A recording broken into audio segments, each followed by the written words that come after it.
So I think the first lesson is probably the most nerve-wracking, especially for tutors, because you usually would deal with the parents then, you'll meet the child for the first time, and you really don't know what to expect. So before the first session, you'll usually have a talk with the parents just to get an idea of like where the student's at, what problems they're having. The first lesson is to understand what's going on, what's going to happen between the student and tutor, to understand what sort of influence you need to provide to them. Really the function of the very first section is to get a feel for what the student, what the parents want out of tutoring, and get a feel for what they want to achieve in the long run. Then I'd ask about how the kid's going, how their reports are, something to just get a general gist of where the kid is in school. And in that first lesson, you want to assess where that student's at, so maybe run them through a few exercises. It's important to see what sort of level the student is at and what sort of things they want from you and what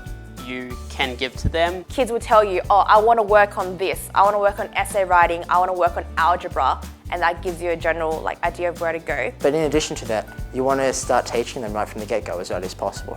Put apart a few questions so that you can gauge where they're sitting. Sometimes you just need to start off doing some work with them, see what they're able to do and what they're not able to do, and then you can focus in more on the things that they need help with. And once you've done that, set a few goals with them. Make sure that they're working towards something, so that way they're going to be motivated to learn with you rather than you just trying to shove things down their throat.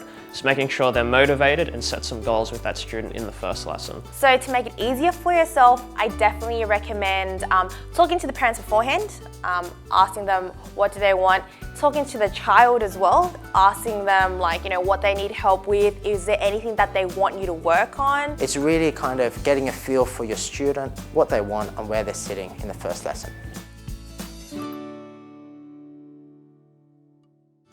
So a website like HighSchoolTutors.com.au is really good at connecting you to the people that need tutors, because just trying to rely on word of mouth doesn't really work until you've already got a few students, so starting off is really the most difficult part.